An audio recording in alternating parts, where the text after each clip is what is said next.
Hello friends, and welcome back to A Christian Woman's Journey. Today I am out in the garden for a little bit of DIY. We're going to upcycle some garlic scapes as well as red onion skins. Let's take these garlic scapes and make some powder. I have a ton of scapes, and the first thing I'm going to do is remove the flower bulb. Okay, so this is our flower bulb, and we're just going to snip this off. This is going to be used to make the powder, and we're just going to store these in the freezer. All winter long, we can throw them into soups and stews.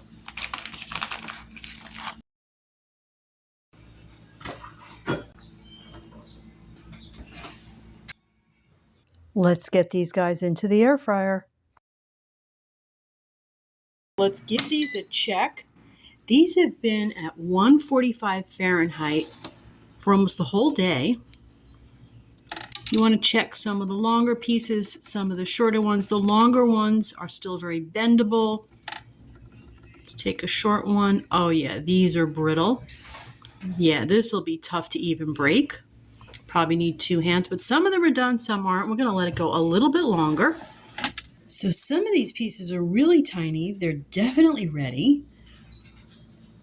I've got one here. It's a little bit larger, but I think it's gotten brittle. Yeah, this is tough to break. I think this one is ready as well. But you can see some of these bigger pieces here. This is still pliable. We'll have to leave it. So what I'm going to do right now, I have a jar, and I'm just going to separate out the pieces that are already done. Most of these are dry enough. I'm just going to keep them in the open jar. And some of these are still a little bit bendable. We're going to get these back in the dehydrator. These we can put in the spice grinder.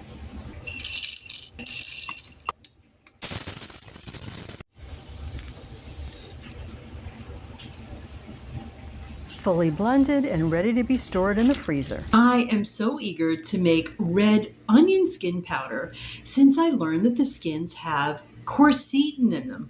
Quercetin is known to help protect against cancer. I'm going to start by getting my red onion skins in a bowl. We're going to give these guys a good rinse with water because the skins can be really dirty. So it's really best to leave this soak. I'm going to get it covered and put it in the fridge overnight. The water that we drain off tomorrow can be used to feed the plants.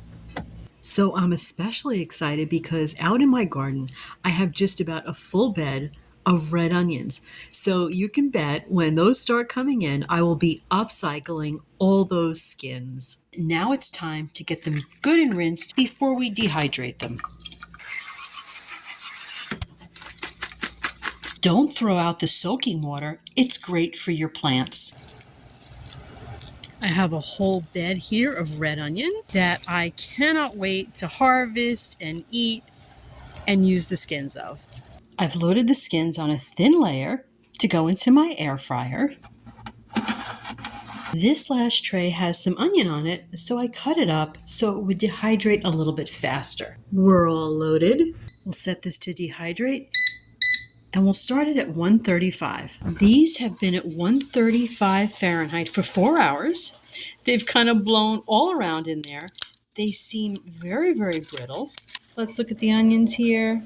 The onions themselves need a little more time. I think I'm going to put this in and check it again in a half an hour. These have dehydrated for about 5 hours. They're nice and brittle, and they're ready for the spice grinder. I've got my first load in, and we're going to do this in batches. I am just loading the rest in, and it smells so wonderful. What a gorgeous powder we've got from these 4 onion skins. This is ready for storage in the fridge. I can't wait to start cooking with this, and I think I'll even put it on my salad. It is actually close to bedtime, so I'm going to sign off. I really hope you enjoyed those 2 DIY money-saving upcycle recipes there for the garlic scape powder and the red onion skin powder. Here's to better health for your family. Good night, everyone. To God be the glory. I'll see you again really soon.